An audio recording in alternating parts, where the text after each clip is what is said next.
A'udzubillahi samil alim minasyaitonir rajim. Bismillahirrahmanirrahim. Aqulu lakum ayyuhal ikhwah jami'an. Assalamualaikum warahmatullahi wabarakatuh. Allahumma sholli ala sayyidina Muhammad wa ala ali sayyidina Muhammad. Para pemirsa Hikmah TV yang dirahmati Allah Subhanahu wa taala, berjumpa kembali dengan saya Busyari Ali pada acara Renungan Hikmah. Pada Renungan Hikmah kali ini saya ingin membahas tentang corona dan kesombongan ahli ibadah. Saudara-saudaraku sekalian yang dirahmati Allah Subhanahu wa taala, pandemi semakin menggila hari demi hari.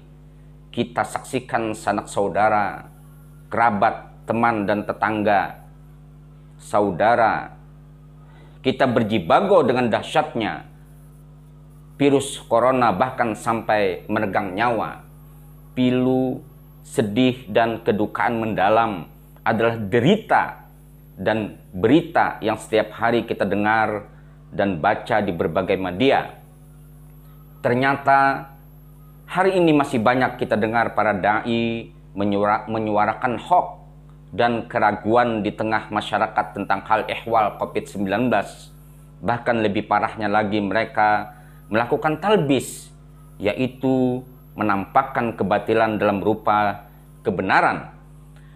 Perbandingan yang disuarakan adalah takut corona atau takut Allah Subhanahu wa taala. Ini adalah penghancuran logika dan mereka mempengaruhi para pendengarnya yang awam dengan kesesatan berpikir model ini. Na'udzubillahi min dzalik.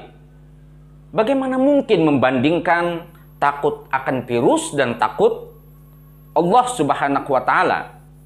Sebuah perbandingan yang tak sepadan, tidak apple to apple, dan menyesatkan sekali.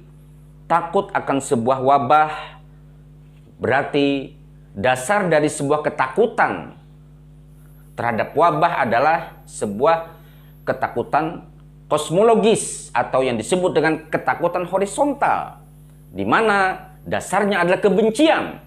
Karena kita benci, maka kita menghindari dari yang kita benci tersebut atau takut kosmologis tersebut. Sementara takut kepada Allah Subhanahu wa taala disebut dengan takut teologis atau juga bisa disebut dengan takut vertikal.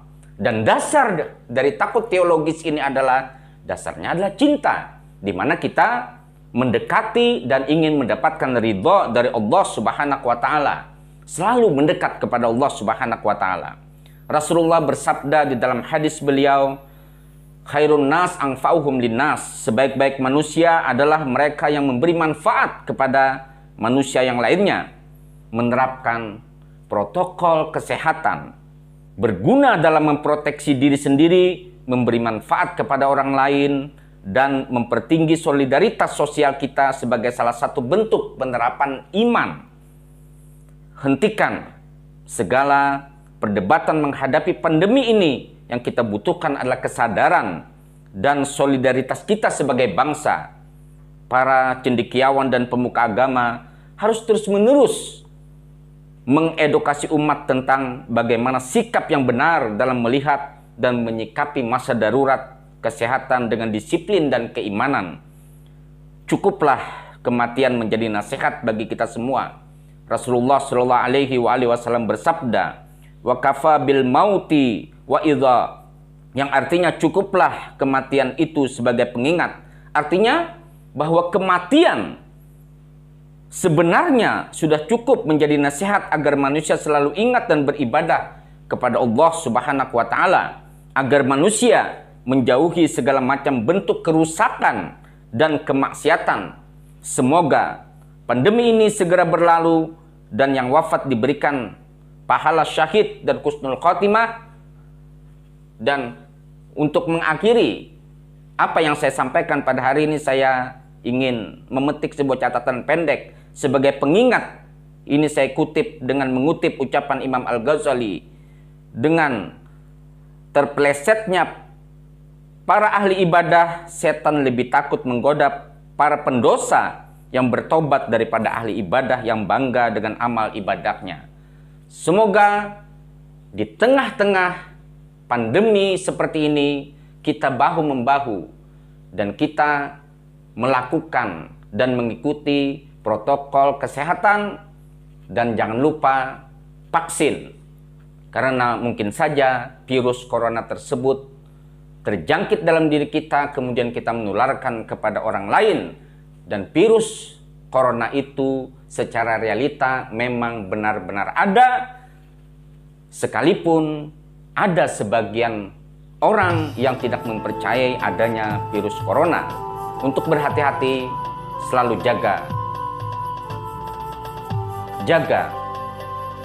kesehatan kita, dan kita harus mengikuti protokol kesehatan yang telah